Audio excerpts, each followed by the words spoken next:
Alrighty, folks, this one's a good one. We have a lot to cover here. So this is the BrainRotter 5000, as I have coined it. It will make brain rot for you all day long. Perfect for TikTok and any other platform that takes brain rot, I guess. So what this will actually do is you fill out a form here. Oh, let me just cancel that and relaunch this. You will give it a main topic, or it could be a transcript. You can copy and paste a transcript in there. You could just have it generate something from that. You could put some guidelines at the top and say, oh, focus on this part of the transcript, and then paste the transcript in. It's quite flexible in that sense. Select the minute, or select the duration. It can be 30 seconds, a minute, 2 minutes. Select the style. So whatever style you selected, we selected Minecraft. All the images are going to be in a Minecraft style, regardless of the story. It's a lot of flexibility here. You can keep adding more to these. You can take them away. You can experiment a lot there. Video type. So is it going to be from a user idea, or is it going to be from a transcript you've submitted? You can select the voice. So we're using Kokoro TTS here. We've got this installed locally.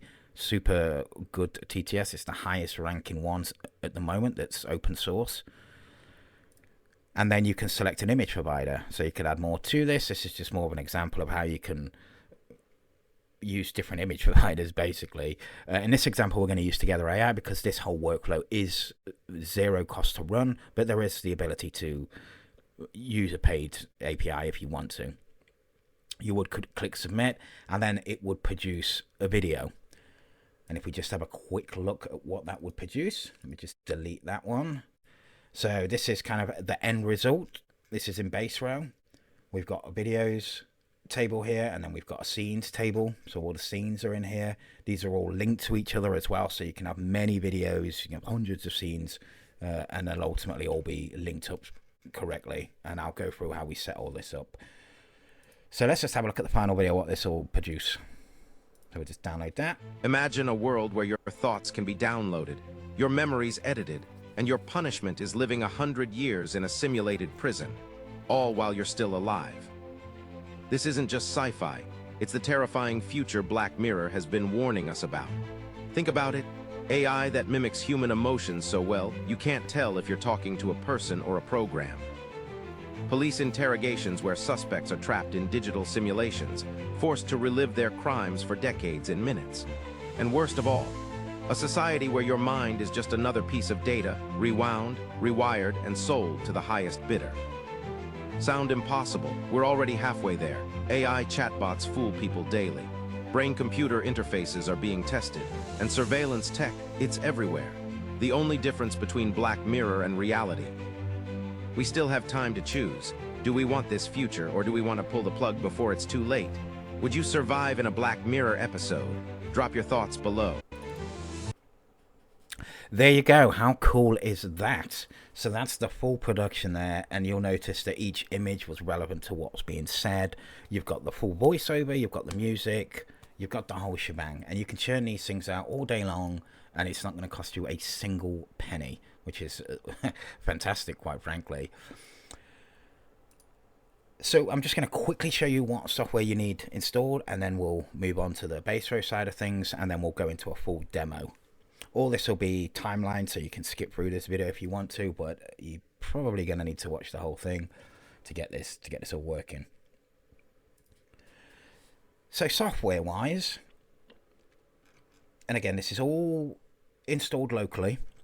This is not going to cost any money. This is done through Docker. So we use Docker because it's super simple to deploy these kind of things. It's literally just one line, copy and paste, and both the service is up and running, and you can use it. So for example, n8n here, you would just copy this command, paste it in your terminal,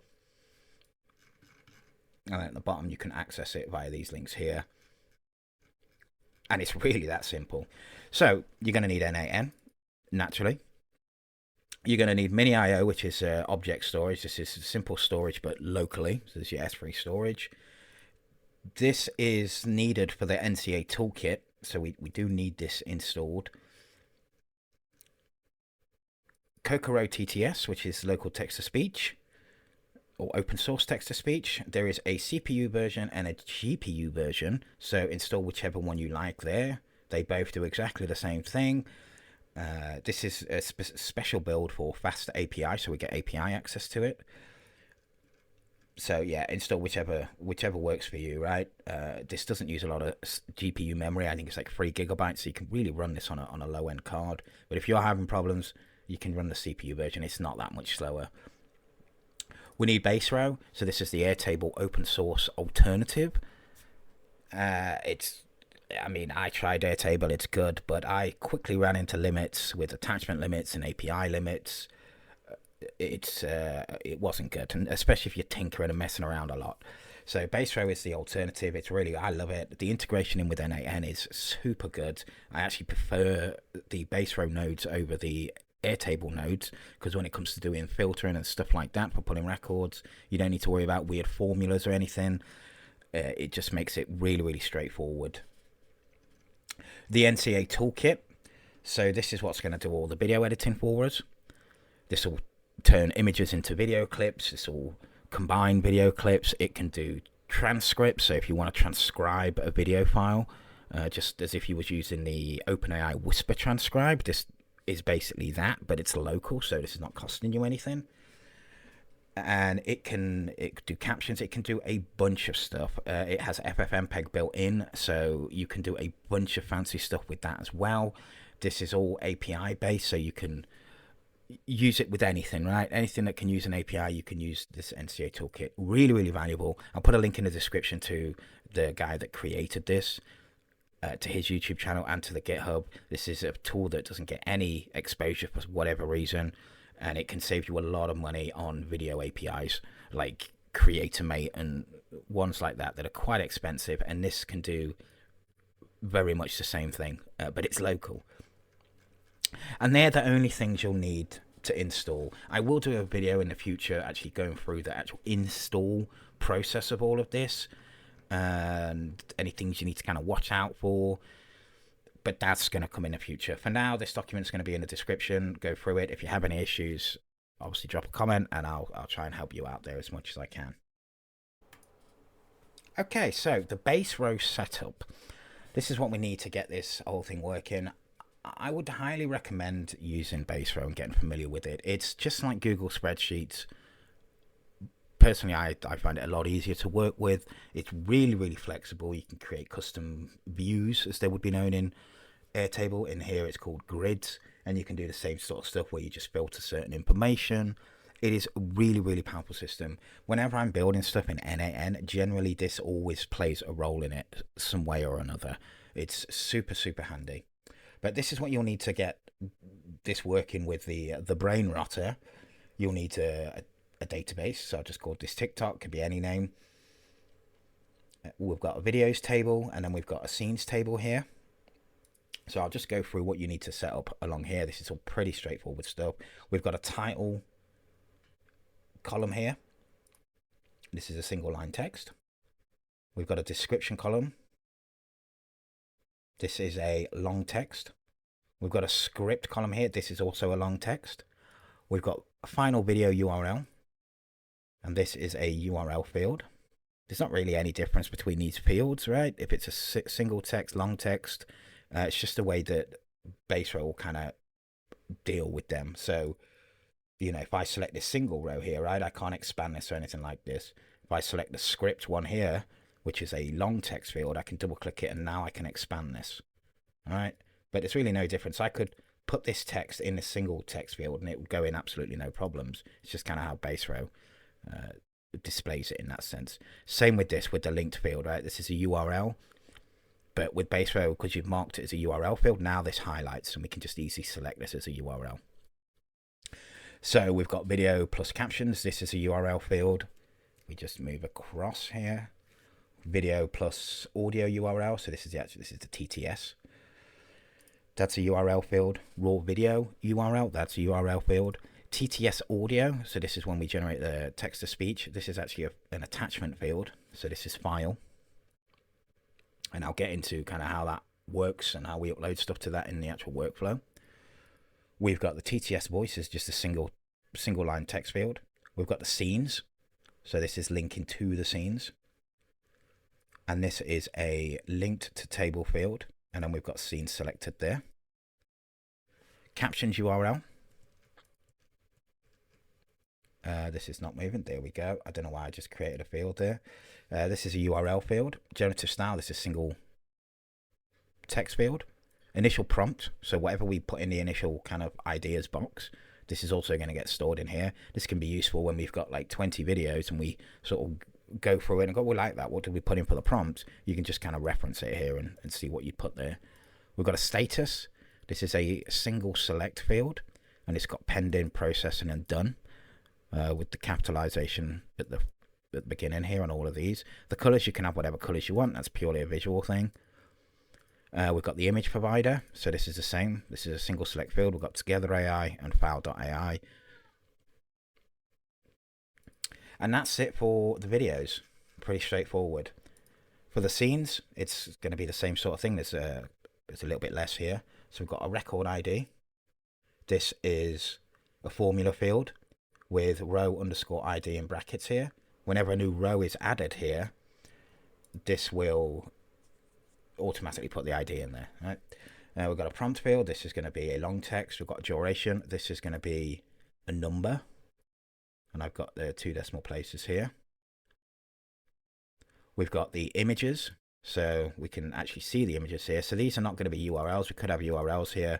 I just think it's nice to be able to visually see them in the Baserow here. So this is going to be a file or an attachment, right? But it's file, you select file there. Video clip URL. We eventually take these images and turn them into video clips. This is going to be a URL field. We've got videos here. So this is another link table. This is linking back to videos. So we know what video this is attached to. We can see here. And then we've got an image provider again here, which is the same as what it is from the videos.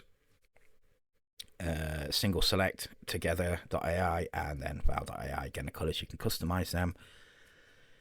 That's all you need to set up in Baserow. So, down to the meat and potatoes of what we're going to be doing today.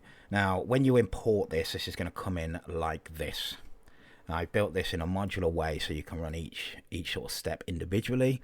No doubt you're going to want to experiment with different things. That's kind of why I've built it like this. This could be a lot less nodes. But trust me, this is just, it's better doing it this way. You're adding a couple of extra nodes to make your life easier, right? If you just want to focus on the image prompt aspect and tweak this part, you can absolutely do that. You don't need to run the whole thing over and over again just to change one thing here. So this will come through like this. For this demo, I'm going to disconnect all of these and just run through it one by one and explain exactly what everything's doing. So we'll just disconnect these. Actually, let's bring that down there. It's going to make it a bit easier to disconnect them.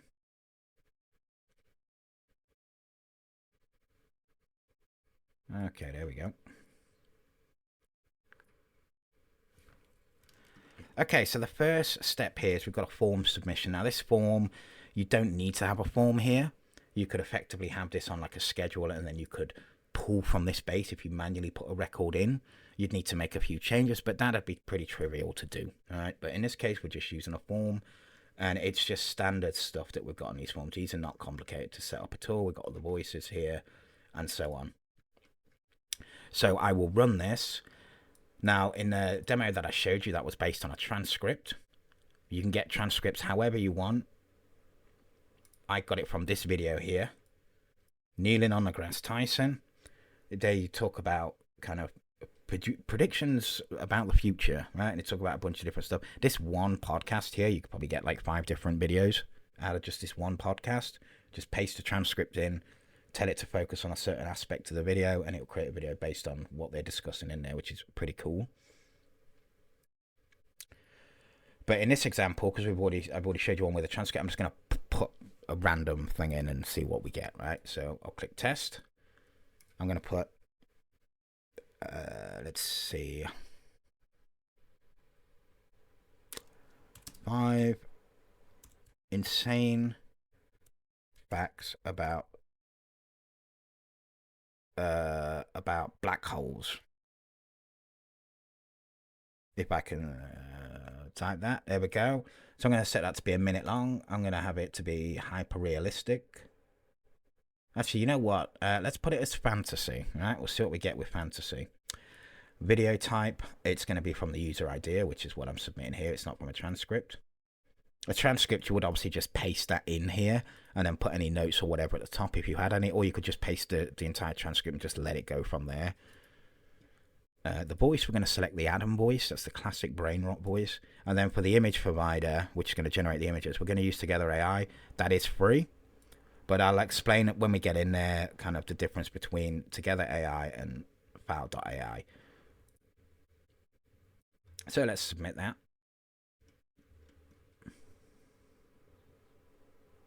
So first of all, we're going to just do some set stuff here, right? We're going to set the topic. We're going to set the script duration. So this is going to be passed into the LLM. So this is a script writer.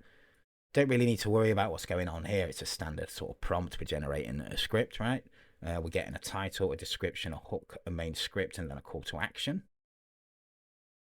And then you can see what we're passing in there. We're passing in the main topic that we defined in the beginning. And then a rough duration time, right? 1 minute. So the LLM knows to create it for around that. This long form script writer, this is kind of the switch here. If you select transcript, it's going to go off to the long form script writer. I'll show you this switch node. I mean, we've only got 2 options, right? So I've kind of set the top one here. If it's from a user idea, then go to that branch. And then here it should say, and if it's from a transcript, go to the transcript. Because if it's not this, it's going to just default to the transcript. But you could add more LLMs to this, you know, kind of go wild in that sense. It's entirely up to you. And this prompt here is almost identical to the one that takes the ideas, right? The only difference with this is because it's a transcript, we don't want it to mention people's names or let it know that it's from a podcast or some other video. We want it to kind of take that transcript and then just make its own sort of content around that, right? Make its own script around that. So that's the only difference with that. We've got an output parser. Well, first of all, the language model we're using here, Deepseek 3.0324. That's the free version on OpenRouter. So that's not going to cost you any money. There is rate limits. You can use this 200 times. You make 200 calls a day. So do with that what you will. What I will say real briefly with OpenRouter is there's your limit there, right? You can make 20 requests per minute and you can do 200 requests per day. If you do hit the limit, that's going to be unfortunate. But I 9 months ago put $20 on this account, and I've been using it quite a lot. I use GPT Mini a lot, and I use 4.0, GPT 4.0 Mini a lot, and then just 4.0. I use them too quite a bit. So in 9 months, I've spent $2. So it goes to show you that if you just put $5 on this, it's going to last you a long time, depending on the models that you're using. And I've used it a lot. So coming back here, we've got an output parser. All this is doing is just saying, take you know, this from the last LLM and then produce it in this parsed JSON here. Parse it as this JSON. And that means we're going to get a, if I just open that back up, we're going to get a consistent output here. We're going to get a title, a description, a hook, and a main script, and then a call to action. You can put these parsers on the LLMs here. I found that to be problematic. It doesn't always parse it. So just having a separate LLM just to focus on the parsing works 100% of the time. It has for me, at least. I've not had this fail. So I've just always found it be better to do it like that, especially if it's a bit of a complicated thing it's got to output here. Okay, so moving on, we just combine that, right? This is a set node. We just combine the hook, the main script, and the call to action. And then we get this script back here with everything combined. Then we just do some standard format cleanup stuff, some regex just to get rid of any new lines and any kind of weird markdown that it might do. And then we update the Baserow table. So we're updating the videos table. We're adding a new row. We're updating the title. And this is all coming from this output parser here. The only thing that's not is the script here, which is coming from the format cleanup because that's the clean script. The initial prompt is coming from the form that we first filled in. Generative styles also coming from the form. TTS voice stats also coming from the form. And then we're just manually setting a status here to processing. And then we're just setting the image provider as well in there. And then what that'll do is it will give you something like this, which is a title. So we've got a title, we've got a description there with some hashtags, and then we've got the main script here. So you can see that's all there. And then if we move along here, we've got the voice here. We've got the generative style, which is fantasy. I'm curious to see how that turns out. We've got the initial prompts, it's set to processing, and then the image provider is going to be Together AI. So moving on. Next thing we do is we generate the audio. And like I say, you know, if you've got all these connected, this will just go through that, then it will go through the TTS, then it will go through this section and go on until it finally gets to the end. I'm just doing it one by one here to sort of show you how this all works. So if we just run this, okay, I should have pinned this, so I'm just going to put some nonsense in here. It doesn't really matter, right? Because it's not going to use any of this now. We've already filled this out once. I just need this to fire off. I'm just going to pin that. So what this is going to do is it's going to do a get records from Airtable, and it's just going to get the records that are processing. Now, if you had multiple records that were processing, you probably want to just put like a limit node on there just to limit it down to 1.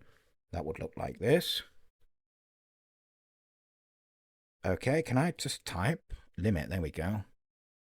So you would just put that on, limit down to 1, and then, ooh, there we go. So that would just go in the front here, right? But I'm just doing them one by one. That's fine.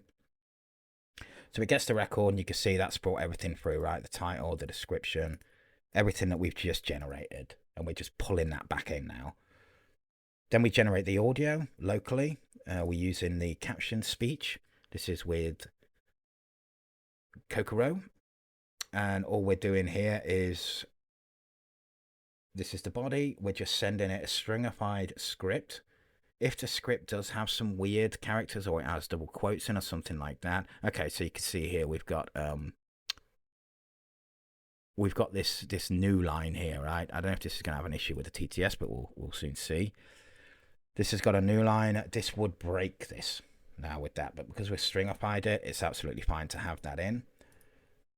It's useful to know with this stringify. I use this a lot. Then we've got the voice that's also being pulled in from the initial get record here. And this will produce a voice.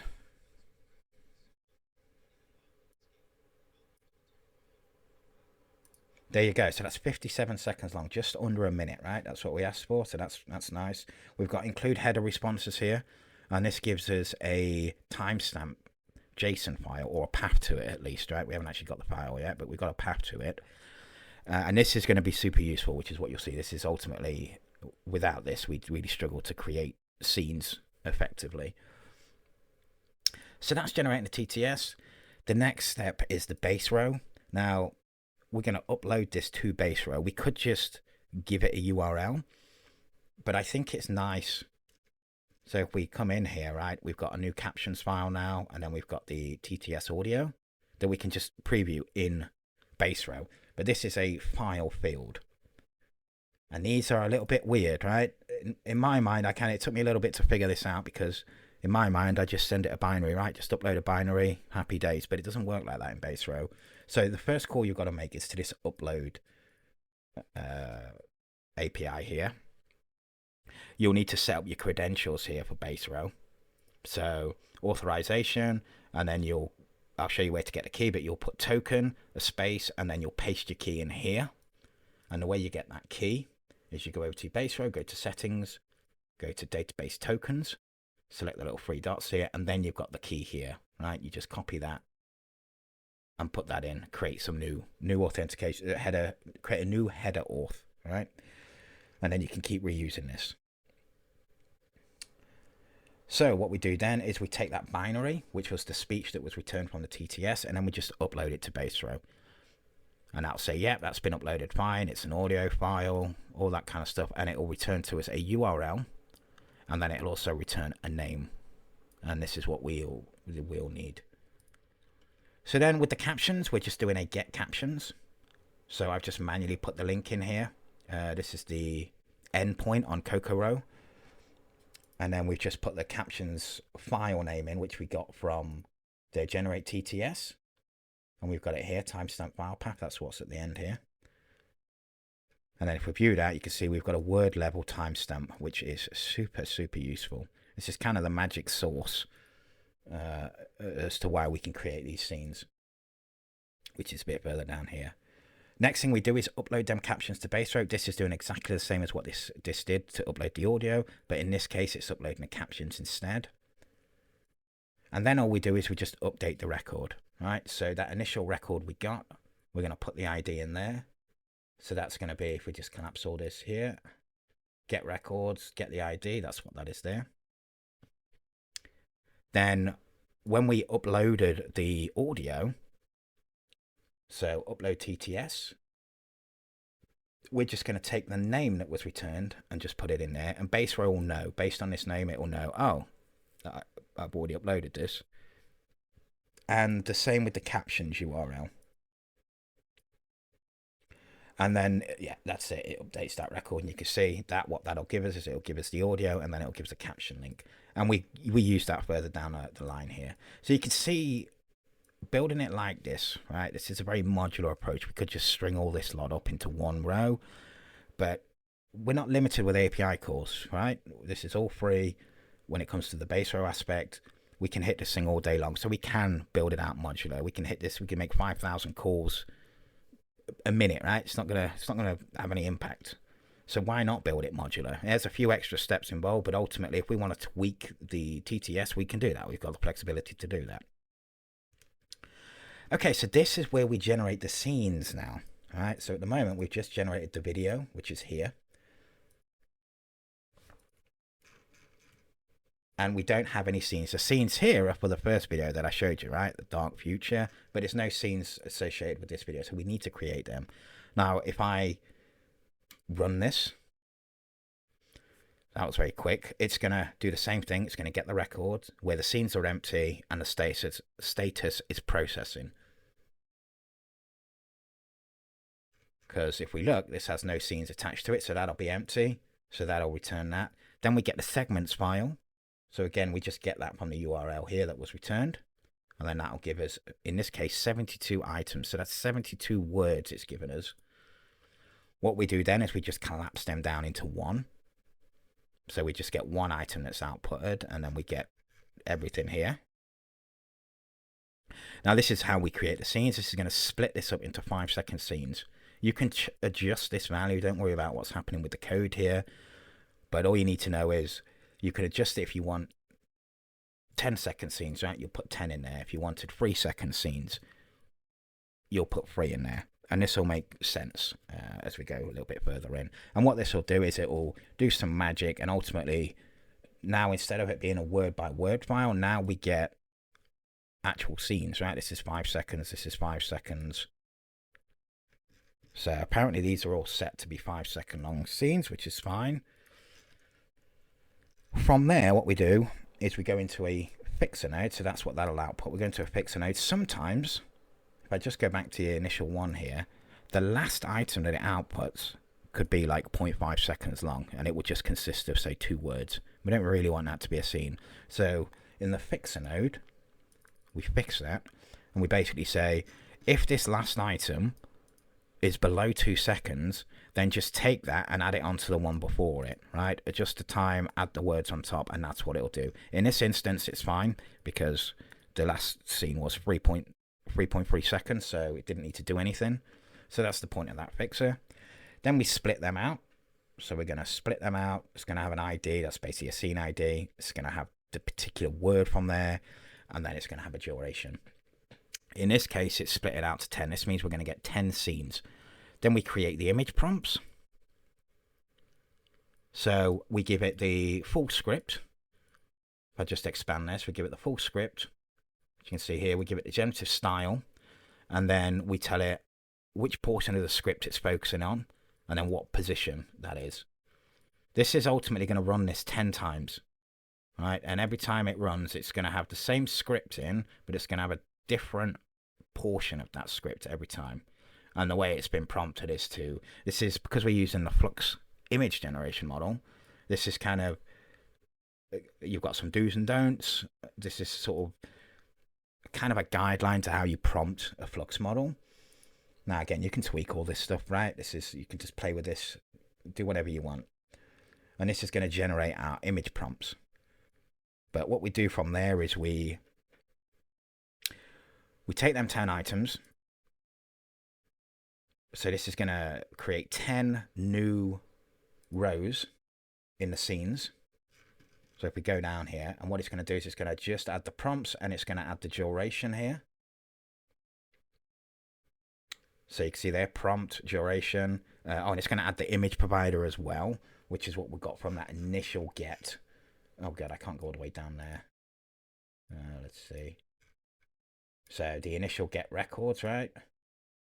My god, this is... there you go. Image provider, so it's going to take that and then add it to the scene as well. From there, now this is where if we come back to the videos here, and we look 5 mind-blowing facts about black holes, you can see we've got all these scenes here, so they're associated with them. And the way we do that is we take all the IDs, so we're just aggregating all the IDs into one. So now we're just getting one item coming out, and then we turn them into IDs. There's a bit of magic going on here, right? And then we just do a simple update, and we're updating the videos, and we just add in the IDs to the scenes section here. And that's what allows it to link in there. And that's all that does. So this is where we generate the images. Now this might look a bit confusing. It's really not that confusing, right? This FAL.ai, you don't even need any of that. We're using Together AI, so what it's going to do, if I actually just start this, right? So we'll just start this. It's going to pull the 10 scenes that don't have any images associated with them. Yeah, where the images is empty, right? So it's going to pull all them records. So in this case, it was 10 scenes. It's going to loop over them, and then it's going to do a little switch here. So it's going to check, well, what image provider we're using. Are we using Together AI or are we using FAL.ai? And you can see kind of how that works. Then we go to Together. Now, I did cover this in my last video, how you can use this, right? We're just doing an image call here to have the generation happen. Like I said, I'm not really going to cover this because I covered this extensively in my last video. We take the base 64, convert it to a string. We convert that into a binary. Oh, that's a cool image. Then we do an upload to Baserow, which is exactly what we did with the previous TTS, right? This is doing exactly the same thing. This node is pretty much copy and pasted. Then we update the Baserow. So this is going to update with the actual image from the previous node here. And you can see these coming in. So if we just come down here, right, this is what it's generated so far. We'll see another one come in here in less than 10 seconds. He says.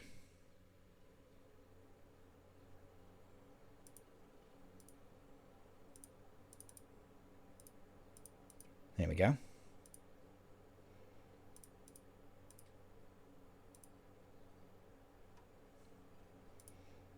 So they're just going to keep coming in, right? This is going to take a while. We update, and then we have to do a wait. Now, this is, again, this API is free. You generate images all day long, but you can only generate so many per minute. And this is why we have to wait for 10 seconds. So it's an extremely slow process.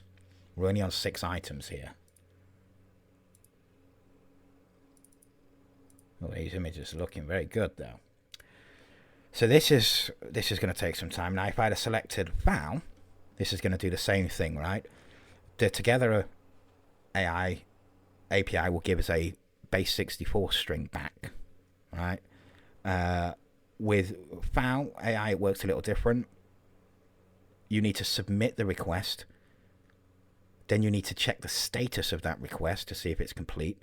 If it's not complete yet, so we check the status. If it's equal to completed, so if it is complete, it's going to be true. If it's not, then it means it's still being processed. So we just wait 1 second. We set the status URL to check again. We come back around and we do another loop, and we keep doing that until it eventually says it's complete. This normally takes about a second to complete. Once it is complete, we get the image URL, we download it as a binary, we do that standard upload to Baserow, which you've seen this node many times now, and then we just update the scene, right? And then we just loop back round, and we just do that same thing. It's doing exactly what Together AI is doing here. It's just a couple more steps. If you want me to go in depth with this, I mean, it's really straightforward to set that stuff up, to be honest. So this is getting around to the last item, the last image even. If we just have a look over here, look, we're getting these images back in. One of the things you can do here as well, again, Baserow, so cool. You can set up like image galleries. So I could go and add a new gallery, right? Call this gallery 1. And then I can customize the cards here and set the cover to be image. So now we get nice big, you know, views of the images as opposed to these tiny little things. So if you was just looking at the image generations, you wanted to regenerate another image or something like that, you can sort of visually see them this way.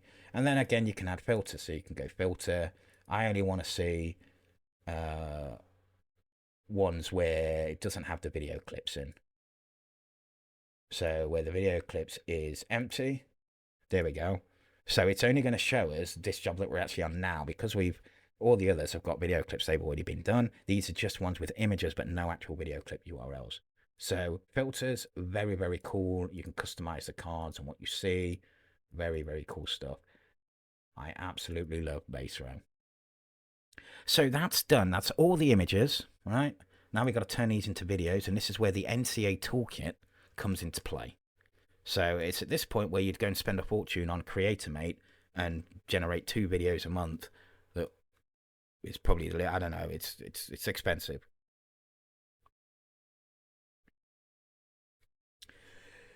So we're going to do the same thing, right? We pretty much have a get node right at the very beginning here on all of these. And what we do here, if I just run this,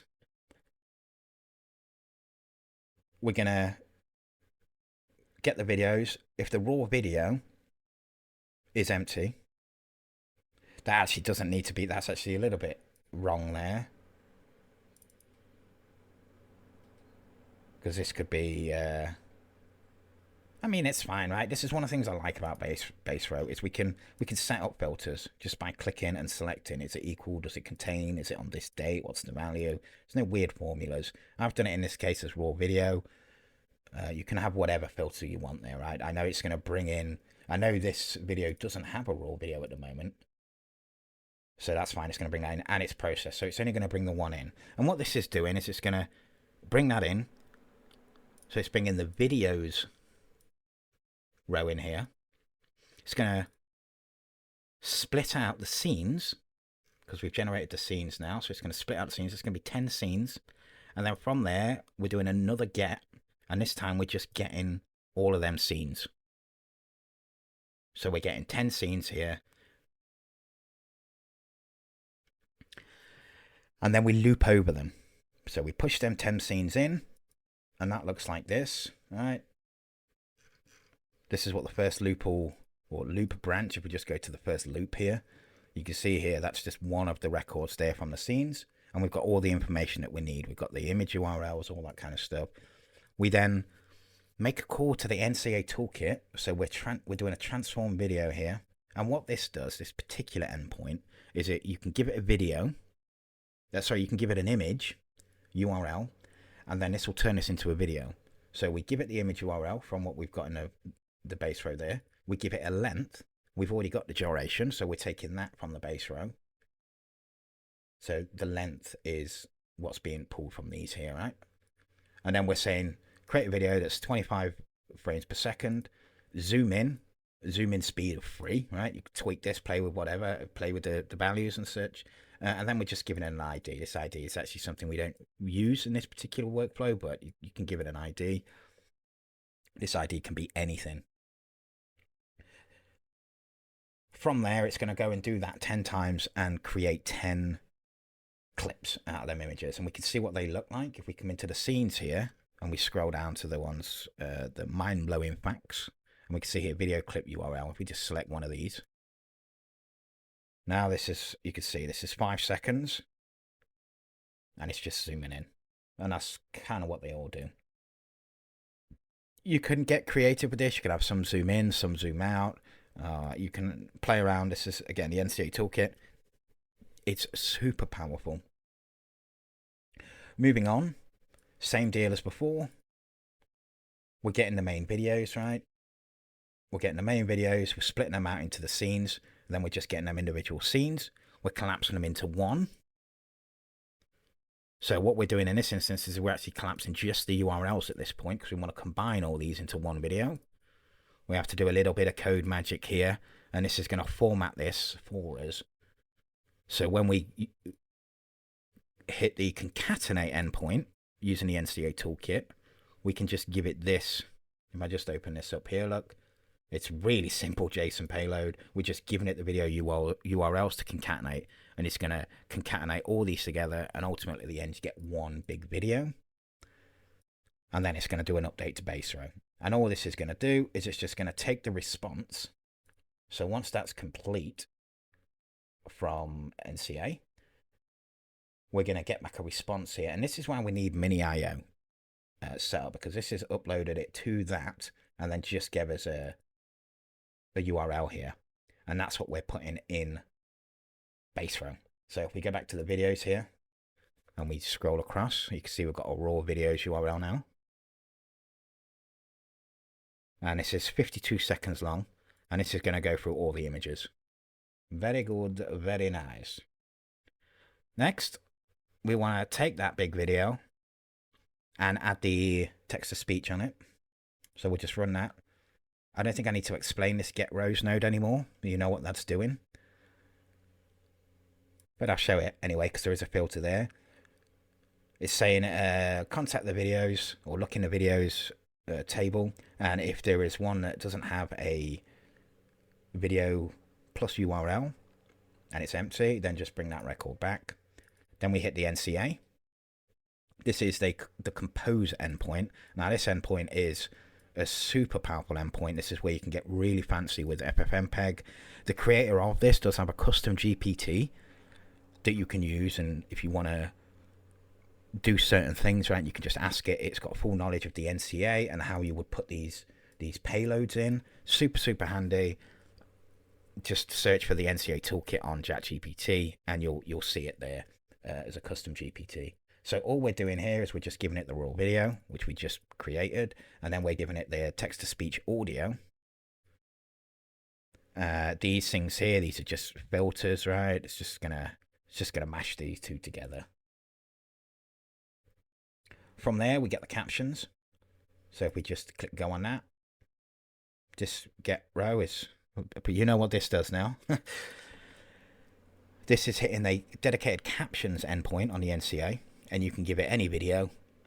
You can give it kind of style options, right? You can play with this. You can change the colors. You can change how many words you want per line, the font size. Is it bold? Is it to be italic, underline? You can do a bunch of stuff here. You can set the position of it, have a play around with these values.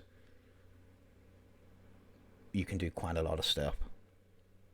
So with this, right, this is where I say about making it modular. Maybe you're just wanting to tweak the captions, right, but you're not sure what setting is going to work. So we've just created the video with captions. And if we have a look here,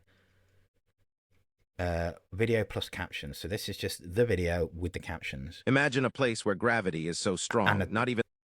And the audio, apparently, yes, we did do that prior. We added the TTS. So I'm just going to mute that a second. But you can see the captions there, right? If you wanted to change that and make the color different, right, you would just delete the video captions here. Done. And then you would just come back in here, change the colors, right? Maybe we want the font smaller. Let's just do font size of 50, right? Then we click go. Because we just deleted that record, and that's what this is ultimately looking for, it's just going to regenerate that again. And this is the bonus. This is the benefit to building this in a modular way like this. We can kind of just play with certain settings.